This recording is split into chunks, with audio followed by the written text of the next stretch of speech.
Hi friends, இன்றைக்கி ஒரு hair pack போடலாம். இது வந்து சின்ன எண்ணெய் சட்டி, கை தெரியுது பார்த்தீங்களா? அளவு தெரியுதா? கையை விட சின்னது சின்ன எண்ணெய் சட்டி, இரும்பில் வாங்கி வச்சுருக்கேன். தலைக்கு எது செய்யணுன்னாலும் நான் இரும்பு எண்ணெய் சட்டியில் தான் செய்வேன். இப்போ தான் போட்டிருக்கேன். இது போட்டு இது ஒரு நல்ல பேக்கு. முடி சைனிங்காகவே இது ஒரு காரணமாக, என் முடி சைனிங்காக தான் இருக்கும். இதில் ஒரு அரை டம்ளர் தண்ணி ஊற்றிக்கிறோம். இதெல்லாம் செய்யணுமா அப்படின்னா செய்யணும் தான். அப்புறம் நம்ம உடம்ப நம்ம பார்த்துக்காம யார் பார்த்துப்பா? இங்கே பாருங்கள், இது எண்ணெய் காய்ச்சினது. தண்ணி ஊற்றிருக்கேன். தண்ணி கொஞ்சம் சூடாகணும். சூடான உடனே என்ன செய்வோம், நம்ம டீ தூள் போட்டுக்கிறோம். டீ தூள் ஏன்னா இந்த ஃபேஸ் பேக்லேயே நான் போடாது வந்து இந்த காப்பி தூள் மட்டும் எனக்கு என்னவோ அது செட் ஆகலை. என்னன்னு தெரியல. இந்த காப்பி தூள், இன்ஸ்டன்ட் காப்பி தூள் போட்டால் எனக்கு அது என்னமோ ஒரு பிரைட்டு கொடுக்குற மாதிரியே தெரியல. அது என்னன்னு தெரில. நான் அதனால் அந்த பேக்கே யூஸ் பண்ணவே மாட்டேங்கிறேன். எனக்கு என்னமோ ஒரு திருப்தி இல்லாததுனால மீதி எல்லா பேக்கையும் யூஸ் பண்ணுவேன். கசகசா பேக் ரெகுலர் பண்ணலாம். அதிமதுரம், இன்றைக்கி என்னோடய பொண்ணு தான் எனக்கு இது. நான் வந்து ஏஜில் இருக்கும்போது கல்யாணத்துக்கு முன்னாடியே நான் வளர்த்தேன் ஒரு பொண்ணை. அந்த பொண்ணு வந்து இன்றைக்கி இது டேன் இருக்குது அப்படின்ச்சு. அந்த பொண்ணுக்கு அதான் சொன்னேன், ஆயின்மெண்ட்லாம் போடாதம்மா, அதிமதுரம் போயிடும் அப்படின்னு சொல்லியிருக்கேன்.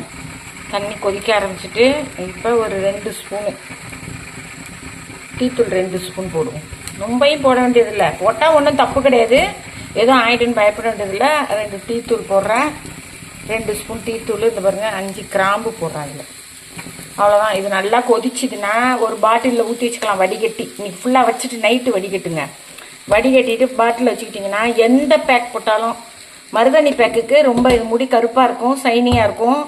இது நல்லா கொதித்து அதிலே வச்சிடணும். அந்த இரும்பு சட்டிலேயே அந்த தண்ணியை எடுத்து வச்சுக்கிட்டு அதில் வந்து மருதாணியை, அந்த தண்ணியை ஊற்றி மருதாணியை கலந்து நைட்டே வச்சுருங்க.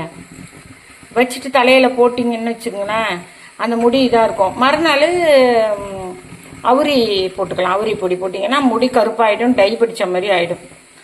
நல்லா இருக்கும் அந்த டை. நீங்கள் அதை செய்யுங்க. இது நல்லா இந்த கிராம்போட இதெல்லாம் இறங்குற மாதிரி நல்லா கொதிக்கிட்டோம். நம்ம இன்னும் கூட வேணாலும் தண்ணி கொஞ்சம் ஊற்றிக்கலாம். நல்லா கொதிக்கிட்டோம். கொதித்தோடனே இதை நீங்கள் வச்சுக்கலாம். இதை வந்து சும்மாவே இந்த தண்ணியே லைட்டாக தடவிக்கலாம். தடவிட்டு அது பாட்டு வச்சுக்கலாம். சளி பிடிக்கவே பிடிக்காது. சளி பிடிக்கிறவங்க இந்த பேக் போட்டுக்கலாம். சளி பிடிக்கிறதுக்கு வேலையே கிடையாது. சளி பிடிக்காது.